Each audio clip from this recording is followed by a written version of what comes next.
donc bonjour, puisque j'entends que l'enregistrement est lancé. Bienvenue. Et donc je suis Stéphanie Guillaume, directrice et fondatrice de l'agence Avec des mots. Et je suis accompagnée ce matin de Chloé. Je te laisse te présenter.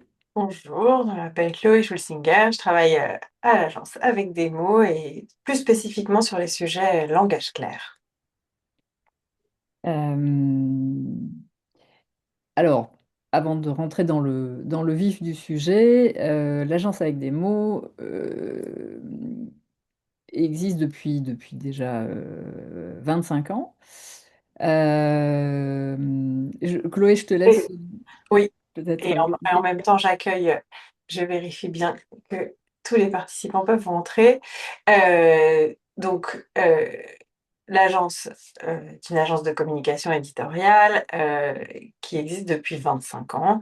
Et donc, dans nos métiers, on a l'habitude de travailler sur la rédaction, évidemment la stratégie éditoriale, mais aussi de la conception graphique.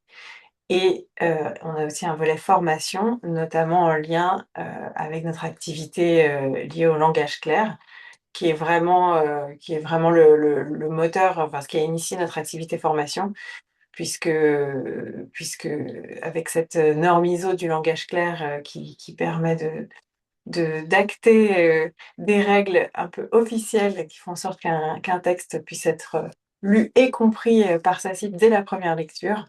On a vu qu'il y avait un vrai besoin de formation à ce sujet, et notamment enfin, dans le secteur privé, mais aussi le secteur public.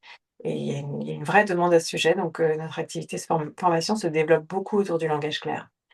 Et, c'est vrai que dans cette activité-là, on travaille autour de l'audit, du conseil, de la réécriture. Et c'est ce qui nous a amené en fait à créer cet outil lisible dont on va vous parler pour agrandir l'éventail de services autour du langage clair. Alors voilà, on s'est lancé dans cette aventure un petit peu folle de lancer une application innovante il y a bientôt 3 ans maintenant. L'idée étant effectivement, au travers d'une application disponible sur un site internet, de proposer un assistant à la rédaction claire en prenant en compte en fait tous les paramètres, tous les indicateurs liés au langage clair. Donc, pour aider en fait un rédacteur à rédiger de façon plus claire et plus simple et plus accessible avec un outil comme on peut avoir l'habitude d'utiliser un correcteur orthographique. Bah là, l'idée, c'est de s'appuyer sur un outil qui permette à la fois d'avoir une mesure objective de clarté de n'importe quel texte, les siens ou ceux de ses concurrents ou d'autres organisations, de gagner du temps dans la rédaction parce que on voit en un coup d'œil, on va vous montrer enfin on voit tout ce qui peut poser problème, un problème de compréhension pour le grand public, d'être aidé par les reformulations grâce à l'IA et qu'on va utiliser, on espère, de façon intelligente et pertinente, justement de façon ciblée pour euh, transformer, revoir certaines phrases ou certains mots dans cette logique de langage clair et au final améliorer petit à petit sa pratique par les habitudes et les bons réflexes qu'on prend grâce à ce qui est préconisé par un outil de ce type.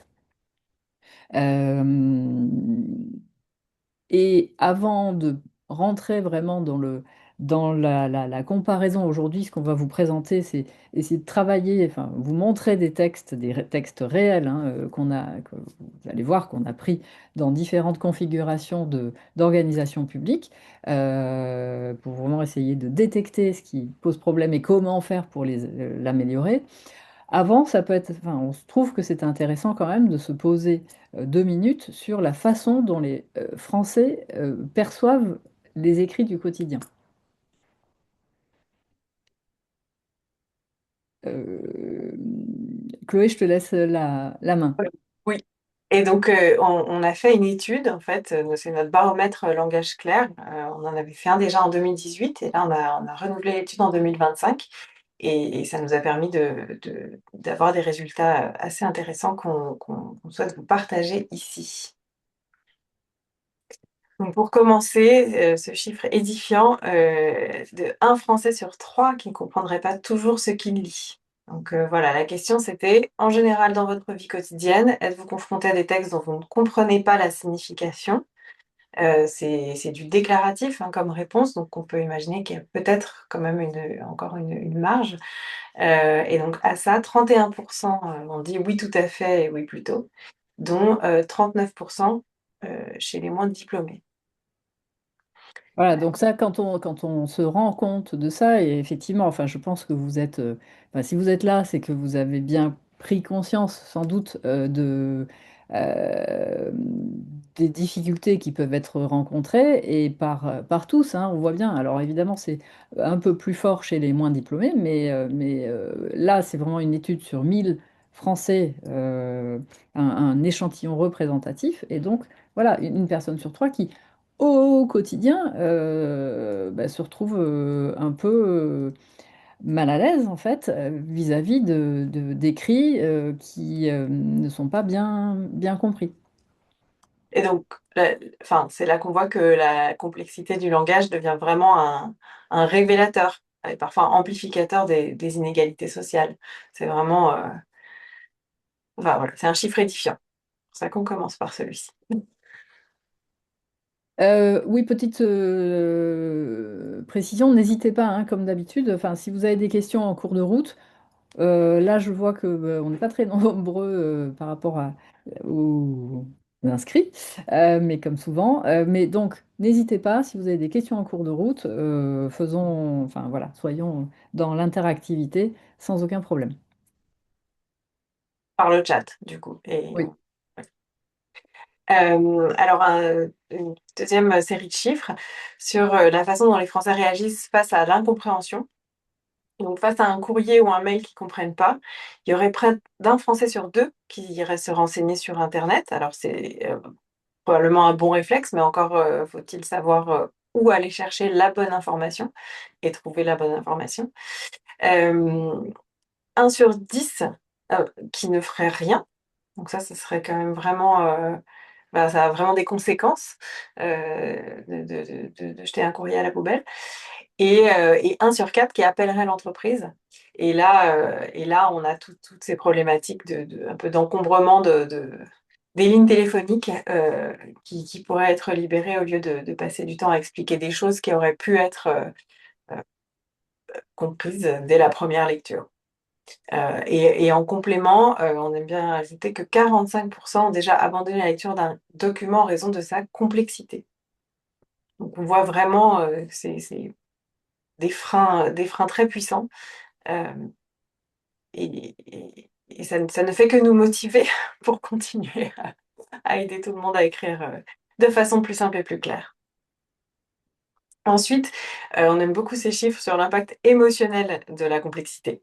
C'est-à-dire que face à un texte, qu'ils ne comprennent pas, il y aurait un Français sur 10 qui donc abandonnerait la lecture et 2 sur 10 qui s'énerveraient ou stresseraient. Bon, bah, ça nous est tous, déjà arrivé, mais en fait, derrière ça, il y a vraiment des conséquences, encore une fois, c'est-à-dire une demande pas traitée, des délais qui s'allongent et cetera.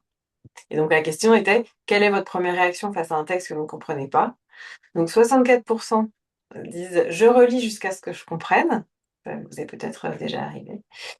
12 j'abandonne sa lecture, 12 je m'énerve et 11 je stresse. Et je sais pas combien de pourcents, fait tout ça à la fois d'ailleurs peut-être. Oui. Voilà. Et enfin, alors celui-là, on l'aime bien, 88 c'est vraiment, le taux, le langage clair inspire confiance à 88. Donc ça, c'est vraiment un chiffre qu'on aime beaucoup, surtout qu'il a pris 7 points par rapport à notre étude de 2018 et ça vient vraiment appuyer le fait que la clarté est un levier de confiance. Alors, le soupçon d'une complexité intentionnelle, ça c'est, ce sont des chiffres un peu plus, qui pique. C'est-à-dire qu'on a demandé aux gens pourquoi, aux Français, pourquoi selon eux les organisations communiquent de façon complexe. Et donc, il y a quand même, bon, alors il y a 10% qui disent parce qu'elles ne savent pas écrire plus simplement. Bon. 18% qui disent parce qu'elles croient que je comprends leur jargon. Alors déjà, là, on sent qu'il y a une une petite méfiance. Mais alors, quand on voit que 30% disent vraiment que c'est pour les embrouiller et 43% disent que c'est pour paraître plus légitime et sérieuse, là, on voit vraiment qu'il y a une perception, un sentiment de défiance. Et ça, c'est vraiment très, très dommageable pour la confiance et la perception des organisations, des institutions. Et c'est évidemment tout ce contre quoi on lutte. Et tout ce contre quoi, effectivement, par le biais d'une communication plus enfin, revue, repensée, et il y a quand même des techniques pour ça. Et finalement, c'est pas si compliqué que ça d'aller vers ça, enfin de transformer sa communication. En fait, on trouve que, enfin, il y a effectivement c'est très vertueux d'aller vers cette communication plus accessible sans dénaturer l'information, hein. C'est là tout l'enjeu. L'idée n'est pas de simplifier, enfin de proposer des propos simplistes, mais vraiment de simplement rendre accessible un contenu hum, tout aussi complexe qu'il soit. Et donc là, voilà, l'idée c'est d'essayer de voir comment, bon, c'est bien beau tout ça, mais maintenant, comment on fait concrètement, comment on évalue si un texte est correct ou pas correct, et comment faire pour le transformer. Et donc, alors là, je vais changer d'écran et je vais vous partager. euh, on va partir sur Internet. Vous voyez mon écran. En tout cas, moi, oui. Ok, bon, je pense que ça devrait aller. Donc en fait là on va s'appuyer en fait sur notre outil lisible pour essayer de vous montrer un peu tous les paramètres qui peuvent avoir une incidence sur la compréhension, donc sur la lecture en fait, sur la difficulté de lecture de tout un chacun. Donc en fait lisible c'est vraiment un site web sur lequel on peut aller et où on va aller coller son texte dans un éditeur pour l'analyser. Donc là, j'ai préparé déjà un certain nombre de choses pour pouvoir aller un peu plus vite. Et donc, premier exemple, on va à Besançon. On va faire un petit peu un petit tour. On va aller à Besançon. Alors pourquoi Besançon? Vraiment par hasard. Voilà, nous on essaye de chercher des exemples qui soient vraiment des exemples bah, voilà, réels, concrets, et puis bah, voilà, on se promène un petit peu. Et donc, pourquoi pas Besançon? Et je suis allée voir dans les actualités. Et donc, je suis tombée sur cet article-là, qui est donc, bah, vous voyez, évolution des modalités de facturation des services publics du Grand Besançon. OK. Donc, on voit que bah, voilà, hein, la métropole informe les usagers des évolutions en matière de facturation et de paiement. Et donc, on a tout un texte ici. Donc, j'ai pris et j'ai collé, j'ai copié le texte, pardon. Et là, je vous montre le texte qui a été mis dans Lisible et analysé. Et donc, qu'est-ce qu'on voit? En fait, grâce à un outil comme ça, hein, en fait, ce que vous pouvez voir, c'est déjà un score. Le score, l'idée, c'est que justement, derrière ce score, il y a un algorithme qui a pris en compte les paramètres les plus importants du langage clair, enfin, c'est vraiment de la recherche derrière, hein, et avec de la R&D, on s'est basé vraiment sur les recherches en lisibilité pour obtenir un score qui soit au plus près d'un ressenti, d'une perception humaine. Et donc, le score va de 0 à 100. Et donc, plus on s'approche de 100, mieux c'est. Et puis dans l'autre sens, bah, c'est l'inverse. Donc là, on est à 45. Donc, on est un peu en dessous de la moyenne. Donc, ce qui veut dire que c'est perfectible. Déjà, ça donne un indicateur. Mais ce que je veux surtout vous montrer, c'est en fait tout ce que vous voyez ici, tous les onglets qui sont ici. En fait, tout ça, ça fait partie des éléments qui peuvent être problématiques pour la lecture. Quand je dis bien peuvent, c'est-à-dire que quand vous voyez les mots longs, bah, il y en a forcément dans les textes. Enfin, voilà, c'est inhérent à la langue française. Néanmoins, quand il y en a beaucoup, par exemple, vous voyez, enfin, l'idée c'est de visuellement tout de suite voir que, par exemple, ici, dans cette partie-là, il y en a partout, c'est des mots longs et c'est aussi souvent ce qu'on appelle des nominalisations. Donc, autre indicateur que vous voyez ici, et les nominalisations, c'est tous ces mots qui sont en sion, ment, vous voyez, dématérialisation, règlement, ces constructions-là qui sont plus abstraites et donc qui mettent une distance et sont plus longues comment dire, à processer par le cerveau. Donc ça fait partie des choses qui peuvent être revues. L'idée est n'étant pas, une fois encore, de tout revoir, mais de se poser les bonnes questions. En fait, à la lecture d'un texte, si on veut faire un premier jet et puis se poser dessus et se dire, OK, comment je peux l'améliorer? Ben, on va aller voir sur les mots, on va penser en tout cas aux différentes catégories, soit en s'aidant d'un outil comme Visible, soit bah, tout seul, mais en ayant en tête, en fait, tous ces indicateurs-là.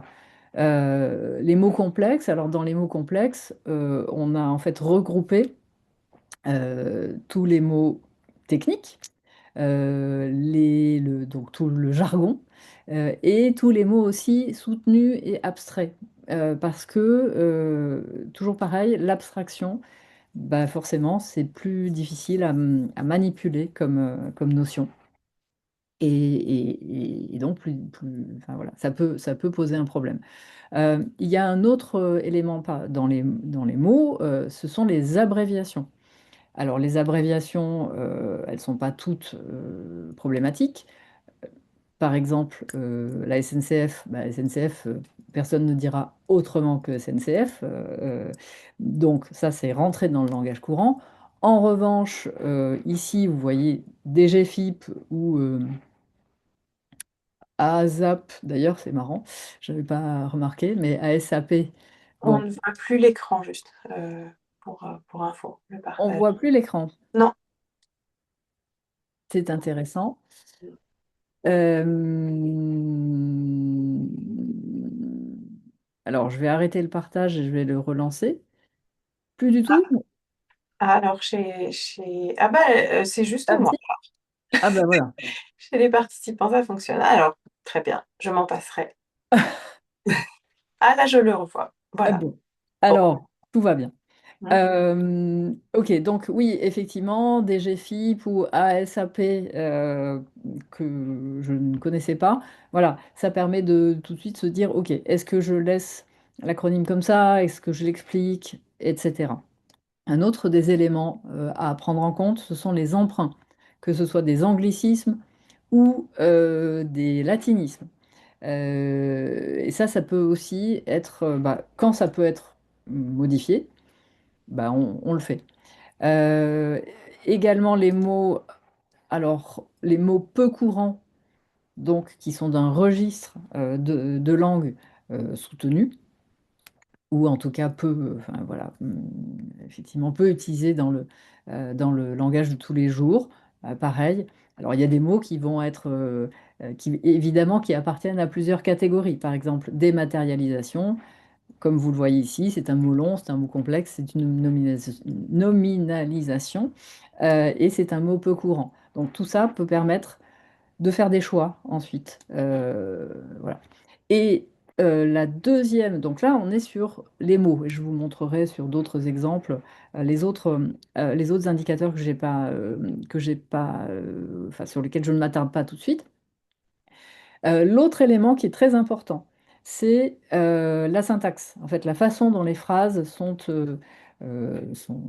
organisées. Et ici, en fait, vous voyez quatre grandes catégories. Les phrases longues, alors ça, le plus facile à détecter quand même. Mais vous voyez que typiquement dans un texte comme ça, bah, des phrases longues, il y en a quand même un petit paquet. Et l'autre catégorie, c'est les phrases complexes. Alors, dans une phrase complexe, souvent, il y a des incises, une ou plusieurs incises. Donc, les incises, c'est le message qui est intégré dans un autre message. Et donc, ça fait que quand enfin voilà, on multiplie les informations différentes dans une même phrase, et forcément, bah, ça rend difficile le fait d'en retenir l'essentiel. Et puis souvent, bah, on sait bien que dans une phrase longue ou complexe, et souvent évidemment ça va ensemble, quand on commence la lecture d'une phrase et quand on arrive au bout, si la phrase est longue, on n'est plus trop sûr de ce qu'on a lu au début. Il y a une bonne astuce là-dessus, c'est tout simplement si on le dit à l'oral et qu'on doit reprendre son souffle en cours de route, c'est que la phrase est trop longue. Euh, Également, les phrases indirectes. Alors, les phrases indirectes, c'est typiquement les phrases à la voix passive. Et à la voix passive, on ne sait jamais, ou en tout cas, souvent, on a un petit doute sur qui fait quoi. Qui doit faire quoi, ou qui fait quoi, qui est l'émetteur vraiment enfin, qui est le sujet dans la phrase. Et ça, souvent, bah, en fait, ça instaure un doute. Typiquement, quand on est sur des choses où on attend une action de la part de son lecteur, bah, il vaut mieux éviter les phrases à la voix passive. Et puis enfin, les phrases non verbales, alors qui ne sont pas toujours un problème, typiquement sur un titre ou un intertitre, c'est pas un problème, mais parfois ça peut donner une indication et se dire, bah, ah oui, là, effectivement, il vaudrait mieux que je mette un verbe pour rendre l'action, là encore, plus tangible. Et donc, voilà, dans notre outil, on indique, comme vous voyez, les pourcentages typiquement par exemple de phrases longues dans un texte, avec des codes couleurs qui indiquent non seulement le pourcentage, mais si c'est acceptable ou à revoir pour le bien de la compréhension de vos usagers. Alors, typiquement sur un texte comme ça, en fait, j'en ai pris une petite partie, juste la première partie, là, vous voyez les deux premiers paragraphes. Et en fait, bon, pour expliquer très rapidement, sur ce texte-là, donc l'idée, c'est que l'info, c'est que comme vous voyez, la Direction générale des finances publiques dépose les factures d'eau, d'assainissement, de gestion des déchets sur l'espace numérique des usagers sur le site impôt.gouv.fr. Ce dépôt des factures vient en plus des factures qui sont déjà déposées sur le site local Besançon et moi. Et ensuite, ça nous dit, sur cet espace numérique, les usagers se voient proposer la possibilité d'opter pour un envoi dématérialisé de leur facture locale. Cela reste une option. Tant que la mise en œuvre de cette option n'est pas sollicitée expressément par l'usager lui-même, en cochant la case correspondante. Donc là, voilà, on a ce texte-là. Et donc, ce qu'on peut faire, c'est que dans ce cas-là, si on regarde, bah, par exemple, voilà, les phrases longues, on peut essayer de revoir euh, commencer par les phrases, parce que c'est là où on voit là que c'est ce qui est quand même le plus problématique euh, par rapport aux mots, puisque là vous avez des indicateurs verts, on peut se dire, bon, ça va. Donc si on prend une phrase longue, ici, on peut, par l'outil, en fait, obtenir une suggestion de reformulation qui n'est pas forcément à prendre en l'état tel quel, mais qui donne au moins une piste, une direction, alors qu'on peut accepter, pas accepter, mais par exemple ici, si on se dit, bah ok, je vais accepter cette phrase telle quelle, bah, là du coup elle devient verte, on voit ce qu'on a fait. On peut changer comme ça plusieurs phrases. Là, je vais un peu vite pour, pour pour la démonstration, mais voilà, et après on analyse à nouveau et on va se rendre compte que petit à petit, on va pouvoir faire évoluer son score. Et ça, c'est un indicateur aussi, enfin voilà, c'est dans cette idée de s'aider à améliorer son, son texte au fur et à mesure en s'appuyant sur un outil qui permet de se dire, bah tiens, alors si je suis par exemple ici, sur cet espace numérique des usagers se voit proposer la possibilité d'opter pour un envoi dématérialisé. Si je me dis bah, opter, c'est un peu compliqué comme verbe. Alors là, je le fais, je ne sais pas du tout ce que ça va me proposer comme synonyme en contexte, puisque là, ce sont des synonymes en contexte, hein, c'est pas juste un dictionnaire de synonymes, parce que sinon, on peut avoir des choses qui ne fonctionnent pas du tout dans le contexte de la phrase. Donc, ici, je peux choisir, bah, par exemple, choisir. Et donc, je vais juste enlever l'apostrophe et mettre comme ça. Et petit à petit, comme ça, je fais évoluer mon texte. Et donc, évidemment, ça ne se fait pas en un coup de baguette magique, mais ça aide à la réflexion. Et je voulais vous montrer simplement ici, alors là, c'est une réécriture complète qui s'est faite un peu par itération, mais on peut arriver à quelque chose comme ça. Et ça, c'est une réécriture en langage clair. Donc, on a quelque chose qui va être où on s'adresse à la personne, vos factures locales, et qui donne tout de suite l'information qui est attendue. Vos factures locales sont désormais aussi sur impôts.gouv.fr. Donc là, on sait ce qu'on lit, on sait ce qu'on doit. Enfin voilà, l'idée c'est d'aider l'usager en fait à aller plus vite, à retenir l'information essentielle, à scanner l'information qui va lui être utile. Et voilà. Donc on a quelque chose de beaucoup plus finalement beaucoup plus court et direct pour expliquer avec un système de typiquement voilà vous avez vous voyez des un système de liste comme ça. Euh, Ça c'est très utilisé pour simplifier la lecture parce que ça permet d'avoir des phrases plus courtes et ça permet là encore de scanner l'information dont on a besoin. Donc finalement, de quoi a-t-on besoin en tant qu'usager? C'est ça le sujet, c'est comment on change de posture en tant que émetteur. On va pas penser à ah, je dois donner absolument, je dois informer sur telle donnée. C'est je me mets à la place de mon récepteur, donc en l'occurrence de l'usager. De quoi a-t-il ou a-t-elle besoin?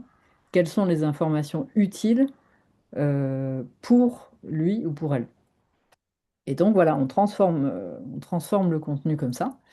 Vous continuez à recevoir vos factures par courrier comme avant. Vous préférez ne plus recevoir de papier. Vous pouvez choisir l'envoi dématérialisé en cochant la case correspondante, etc.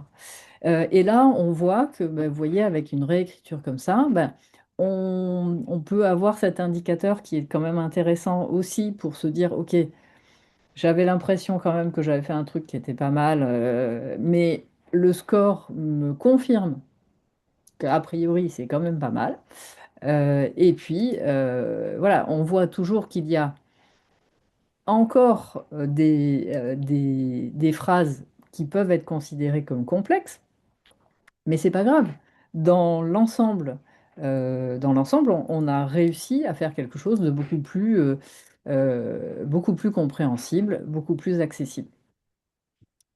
Euh, voilà, je prends un autre exemple. Je sais pas s'il y a comme je vois pas le chat, est-ce qu'il y a des questions? Pour l'instant, il n'y a pas de questions, mais n'hésitez pas, hein.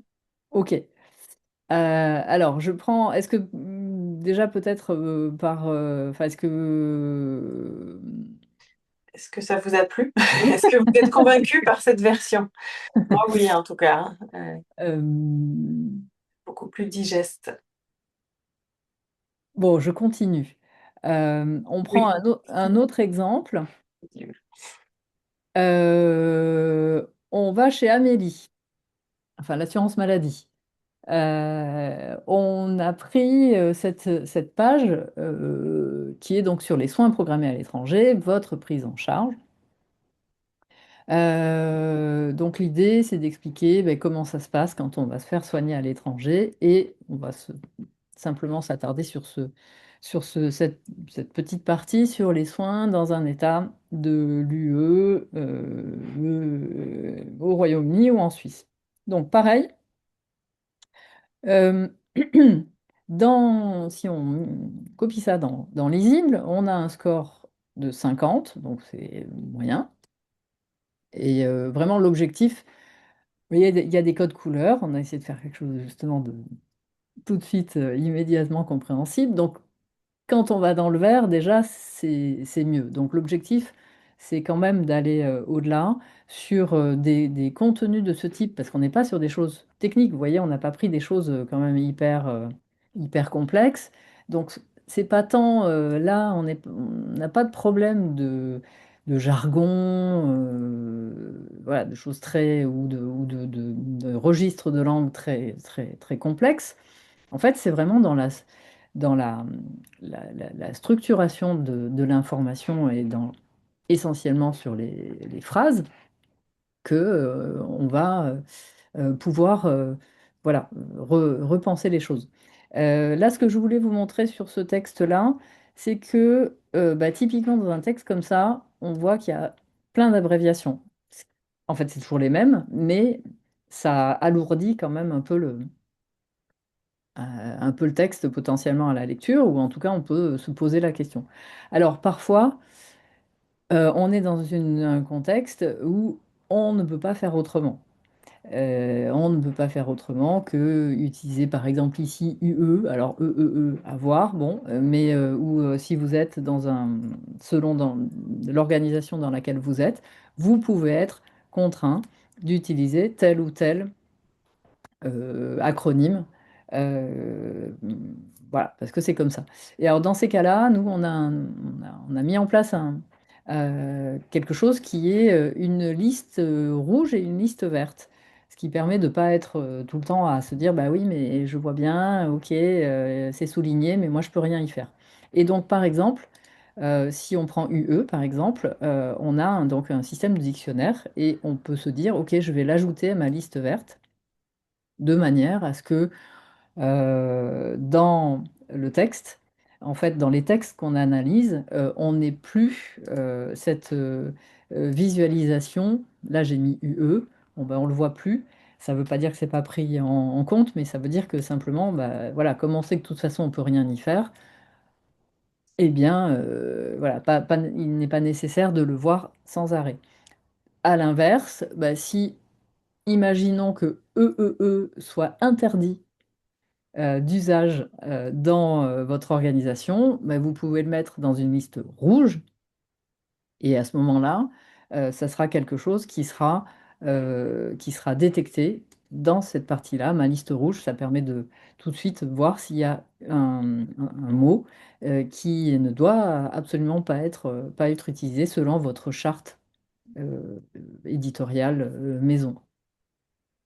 Voilà. Et donc là, pareil, on voit que, ben, en fait, dans ce genre de texte, la plupart du temps, le problème vient vraiment de la complexité des phrases. Je voulais vous montrer aussi autre chose. Alors ce volet tonalité permet de montrer en fait deux éléments. Ce qu'on appelle l'analyse du sentiment, qui est donc, comme vous le voyez là, calculé à partir du vocabulaire employé. Ça donne une indication parce que quand on parle de langage clair, donc quand on essaye de faire en sorte que les gens appréhendent facilement et simplement un contenu, on sait, enfin la recherche montre que euh, le, plus le message est positif, enfin en tout cas est tourné de façon positive pour le lecteur, mieux ce message est compris, enfin, est manipulé, utilisé, enfin, appréhendé et ingéré, on va dire, par l'utilisateur, le lecteur. Donc, c'est un paramètre qui peut être intéressant aussi à surveiller. L'autre élément qui va avec, c'est l'analyse des émotions. En fait, donc ça, c'est ce qui ressort aussi en fonction du vocabulaire employé. Ça donne une indication. Alors, on ne peut pas forcément toujours changer les choses, mais quand même, on peut utiliser une terminologie qui soit peut-être moins stressante parfois, ou penser à faire des phrases avec une tournure affirmative plutôt que négative. Tous ces éléments-là peuvent avoir une incidence sur la compréhension et aussi et le ressenti global. Troisième exemple, là on part à la RATP. Donc il y a une page qui présente le sujet de la médiation. Et donc vous voyez, c'est toute une page qui explique des tas de choses sur la médiatrice de la RATP. Donc pareil, je vous montre ici, le texte qui a été collé dans Lisible, et donc le score est de 44, ce qui est pas terrible. Et ici, ce que je voulais vous montrer à travers ce texte, c'est ce dont je n'ai pas encore parlé, ce sont les expressions vagues et les expressions figurées. Ça aussi, c'est quelque chose qui a été démontré par la recherche comme un élément de perturbation, on va dire, de la compréhension. Pourquoi? Parce que bah, les expressions, enfin, c'est assez, enfin, tout ça, c'est beaucoup de bon sens, hein, mais les expressions vagues, bah, par définition, elles sont vagues. Donc, elles ne permettent pas d'avoir voilà, une idée précise, selon les cas de figure, de ce qu'il faut faire, quand, comment, enfin voilà. Et donc ici, bon, il n'y en a pas beaucoup, hein, mais la médiatrice informe sans délai les parties de la survenance de ceci, cela, sans délai, mais ça veut dire quoi sans délai en fait? Sans délai théorique, enfin si on le prend au pied de la lettre, c'est là dans la minute. Mais on sait bien que c'est pas le cas. Donc bon, ça c'est flou. Et les questions les plus fréquemment rencontrées, bon voilà, ça fait partie de ce vocabulaire qui, voilà, qui est considéré comme vague et qui, là aussi, peut être sujet à reprise. Enfin voilà, on peut se poser la question au moins dans un texte en se disant, bah, est-ce que je le laisse? Si oui, bah, je sais qu'il y a ça, je l'assume, mais peut-être que je peux l'envisager autrement. Et puis les expressions figurées, alors là, il n'y en a pas. Mais ça aussi, c'est vraiment quelque chose sur lequel il faut être vigilant parce que ben, tout le monde n'a pas la même connaissance en fait des expressions figurées. Il y en a des expressions figurées en français, il y en a des milliers, et on ne se rend pas compte en fait enfin, de la quantité d'expressions figurées. Alors quand je parle d'expressions figurées, hein, c'est il pleut des cordes, par exemple. Bon, et ça, bon, on a l'habitude parce que voilà, c'est dans notre apprentissage de la langue. Au fur et à mesure, on apprend ce genre de choses, mais on voit bien si on se projette dans une autre langue que la nôtre, que ben, voilà, typiquement en anglais, à moins d'être bilingue. C'est là où parfois on peut se retrouver vraiment face à un texte qu'on ne comprend pas, tout simplement parce que c'est une expression figurée.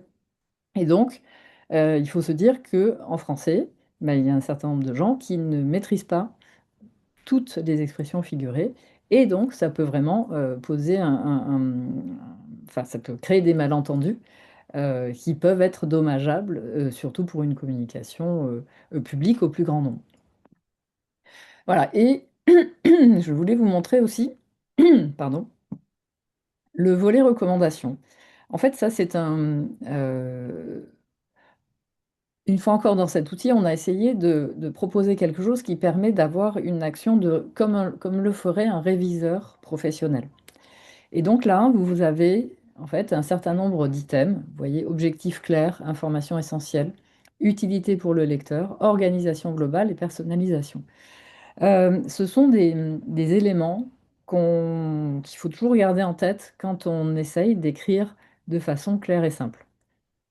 Parce que, et ça se rapproche beaucoup des techniques journalistiques, parce que dans la réflexion sur un texte, vraiment garder en tête que le message principal, l'objectif du texte doit être clair tout de suite. C'est-à-dire que pour le lecteur, il ne faut pas qu'il se perde dans tout un tas d'informations pour essayer de trouver au milieu de la page, finalement, enfin, il ne faut pas qu'il se pose la question de pourquoi je suis en train de lire ça et finalement qu'est-ce que je vais trouver comme information.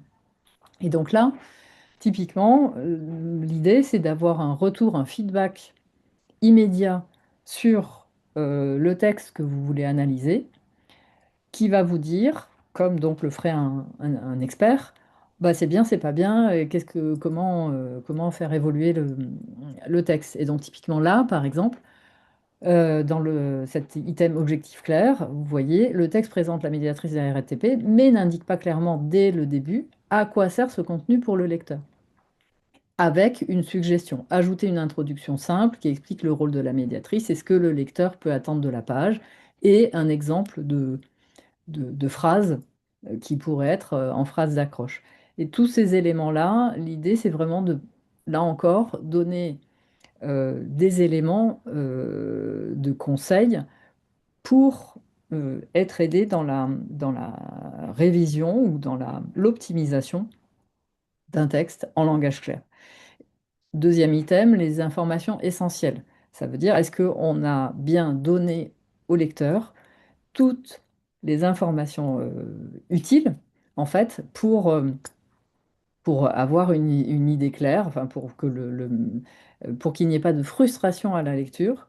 Avec un lecteur, on a souvent ça, enfin, je pense qu'on l'a tous euh, expérimenté à la lecture d'une information où on se dit, ah ok, ça c'est intéressant, mais, eh ben, mais il me manque une info sur, ceci ou cela. Vous savez, c'est les fameux 5 W du journalisme, qui, quoi, quand, où, et comment, etc. Enfin, voilà. Est-ce qu'on répond bien? Est-ce qu'on donne bien les informations essentielles? Troisième élément, l'utilité pour le lecteur. Parce que derrière ce sujet de la rédaction claire et compréhensible, donc il y a cette notion de langage clair, la définition du langage clair selon la norme ISO, c'est en fait de proposer une information qui soit utile au-delà d'être claire. Parce que clair mais sans intérêt, ça va pas au bout. Et donc il y a cette notion d'utilité. Donc comment le lecteur peut manipuler l'information qu'il vient de comprendre et en faire quelque chose. Parce que finalement, toute action de communication, c'est ça, l'objectif, le but final, c'est pas d'informer, c'est que la personne qui reçoit l'information ait une action ou une réaction ou un comportement qui correspondent à ce qu'on cherche à faire en tant qu'émetteur. Et donc là, est-ce que l'information est utile ou pas? Ben voilà, typiquement, le retour, c'est que le texte n'indique pas clairement ce que l'électeur peut faire ou comment il peut saisir la médiatrice en cas de litige. Donc, ça donne, là encore, des pistes d'amélioration. Euh, J'avance un peu sur l'organisation globale. Est-ce que la structure, finalement, est la bonne? Est-ce que la structure est logique, là encore, pour le lecteur? C'est toujours la même histoire. Comment on fait? Il faut se mettre dans la peau de son lecteur, il faut chausser les lunettes de l'usager pour se demander quelle est sa logique à lui, et pas la logique de l'émetteur. Donc là aussi, pareil, des explications et des propositions, en tout cas des conseils, des recommandations pour faire mieux. Et puis, personnalisation, bah, voilà, est-ce que c'est bien, est-ce que c'est pas bien? Là, ben, enfin, là, on s'appuie évidemment sur l'IA pour pouvoir avoir ce genre de recommandations et de feedback. Là, il est bien clair que c'est un texte euh, de type, comment dire, enfin, porté par la RATP et donc avec une adresse neutre, mais adaptée à l'objectif d'explication et d'information sur un service institutionnel. Euh, Tous ces éléments-là sont des éléments que, évidemment, vous pouvez vous appuyer sur un outil comme le nôtre, mais vous pouvez aussi les garder en tête pour avoir ce regard, cette distance, cette analyse critique, en fait, sur un texte pour l'améliorer. Euh, et donc, je me suis amusée, en fait, à reprendre. Vous voyez les deux paragraphes en haut, effectivement, je vous ai dit, bah, voilà, on voit bien que ben, on n'est pas tout de suite dans le vif du sujet, puisqu'on commence à nous dire que ah, ben, la RATP a un médiateur depuis 1990, ce qui est sympa, hein, mais ce n'est pas forcément l'information essentielle. Initialement mise en œuvre dans le cadre d'une convention passée par la Direction générale avec les associations de consommateurs. OK. Puis, depuis le 5 janvier 2016, hein, c'est très précis, désigné par un organe collégial composé de représentants d'associations de consommateurs et de la RATP. On peut se dire qu'effectivement, comme entrée en matière, ça peut peut-être en faire partir certains. Et ensuite, on arrive sur un deuxième paragraphe qui, là, est plus intéressant, qui explique la médiatrice intervient, en fait, ce qu'on attendait, intervient à la demande d'un client pour résoudre à l'amiable et gratuitement un litige avec l'EPIC RATP ou une de ses filiales directes ou indirectes de l'EPIC RATP, on avait déjà compris, qui ont décidé contractuellement de recourir au service de la médiatrice. Vous voyez, là, je reprends mon souffle, de la RATP à la suite d'une réclamation, etc., etc. Là, on voit bien, de toute façon, les deux premières phrases sont des phrases longues et complexes, donc ça va pas, en résumé. Donc, je me suis amusée à revoir complètement ces deux premiers paragraphes. En fait, ben, voilà, je me suis aidée de ce que j'ai vu, les phrases longues, les phrases complexes, le fait que l'objectif n'était pas au bon endroit, etc. Et donc finalement, ben, on commence en expliquant tout de suite à quoi ça sert cette médiatrice. Elle aide un client à résoudre gratuitement un problème avec la RATP ou une de ses filiales. Elle intervient après une réclamation restée sans solution. Cette réclamation peut concerner une infraction, les règles, aussi la qualité de service. Les filiales doivent avoir accepté d'utiliser le service de la médiatrice. Bon, ça, pour moi, c'est un peu optionnel, mais l'idée, quand même, dans le sujet de langage clair, c'est bien toujours quand même de garder les informations qu'on considère nécessaires. Et donc là, c'est toujours une question d'arbitrage. Euh, et, euh, et voilà, et on finit par la RATP a un médiateur ou une médiatrice depuis 1990. Et depuis 2016, le médiateur est nommé par un groupe de représentants d'associations de consommateurs et de la RATP. On a élagué, on a gardé l'essentiel. Et vous voyez que ici, ben, pardon, on a un score qui est dans le vert, donc on est bien, et avec quelque chose qui est bah, beaucoup plus Ah, direct. Voilà. Je ne sais pas si, je ne sais pas s'il y a des questions il ou n'y a pas. pas eu de... Enfin, il y a eu une question sur est-ce qu'il y aura un replay? Quelqu'un qui a dû s'en aller. Euh, Ok, mais pas de oui, questions complémentaires. Alors, je vais finir juste sur, euh, je vais vous partager en fait ce que je voulais voir aussi, parce que je pense que vous utilisez tous l'IA au sens LLM, ChatGPT et compagnie. Donc, je suis allée sur ChatGPT pour essayer d'utiliser, voilà, de lui demander de réécrire justement ces fameux deux premiers paragraphes. Donc, je reviens sur ici, vous voyez donc les deux premiers paragraphes ici, qu'on vient de voir, en demandant donc réécrit les deux premiers paragraphes selon les règles du langage clair.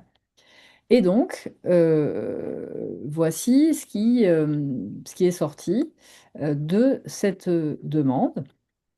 Et donc, à première vue, comme ça, Ah, elle me dit vachement bien. La médiatrice aide les clients à résoudre un désaccord avec le groupe. Donc, compréhension de effectivement la structure qui n'était pas bonne. Elle a été nommée en juin 2022 par un organisme composé de représentants de la RATP et d'associations de consommateurs. Elle traite les litiges, etc., notamment ceux concernant les abonnements en Île-de-France. Là, je me dis, ah bon? Ah tiens, bon, comme ça. Bon, donc vu de loin, super. En plus, après, il y a la réassurance. euh, voilà, bon, ChatGPT précise sa méthode. Voilà, explique qu'il peut aller encore plus loin, etc. Et puis, je dis, ben, alors déjà 2022, moi je vois rien, je vois pas 2022 ici, d'où ça sort. Et puis, ben, je vois quand même qu'il y a des informations qui n'existent plus. Et donc, je lui dis, bah, tu as supprimé toutes les infos du premier paragraphe, et d'où vient la date de 2022? Et bah, la réponse, voilà, je vous partage vraiment. Tu as raison de me questionner, ma réponse précédente n'est pas fiable. Alors bon, c'est quand même bien que déjà, enfin, quand même les choses permettent d'avoir ce retour-là. Oui, des informations ont été supprimées, ce n'est pas conforme à une réécriture en langage clair. Et la date de 2022, je ne peux pas la justifier. Je ne sais pas. Elle ne doit donc pas apparaître. Bon, et donc, je voulais vous partager ça simplement pour vous dire non pas de ne pas utiliser l'IA, parce que, enfin, on l'utilise tous et c'est bien normal, voilà, mais qu'il faut l'utiliser avec conscience. Et plus, en fait, c'est toujours, enfin, comme n'importe quel outil, on utilise bien l'IA au sens pour de la rédaction ou de la réécriture que si on maîtrise déjà la technique rédactionnelle de base, c'est-à-dire en l'occurrence là, les- la méthode du langage clair. Si on veut aller dans cette, si on veut s'appuyer sur l'IA, ce qui peut être une très bonne idée, pour revoir, optimiser ces contenus pour qu'ils soient plus clairs, plus accessibles, l'IA peut être vraiment d'une très bonne aide parce que comment dire, les LLM finalement fonctionnent bien justement en langage clair, mais euh, il faut conserver absolument ce regard d'analyse critique vraiment en conscience, et sans relâcher son attention, parce que vraiment il y a ce côté effet Canada Dry, vu de loin ça paraît bien, et puis quand on se penche un peu plus sur le sujet, eh ben c'est un peu moins bien. Et pour le faire bien, pour avoir ce regard de réviseur finalement, eh bien, il faut maîtriser, il faut connaître bah, tout ce qu'on vient de voir, c'est-à-dire les indicateurs, qu'est-ce qu'il faut regarder dans un texte, qu'est-ce qu'il faut faire évoluer, et voilà, qu'est-ce qu'il faut avoir en tête comme élément pour aller dans le bon sens et pas se retrouver avec une réécriture qui serait complètement contre-productive, avec quelque chose qui a des contresens ou qui zappe trop d'informations et qui arrive à un résultat qui sera au final peut-être à court terme, on peut se dire ah oui bah j'ai quand même en 2 secondes j'ai fait quelque chose de beaucoup mieux, sauf que les répercussions peuvent être beaucoup plus dommageables. Voilà, donc c'était vraiment un partage d'expérience sur ce sujet.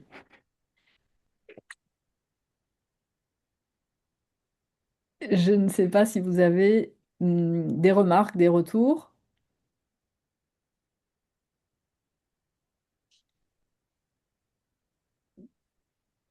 Non. Pas pour l'instant.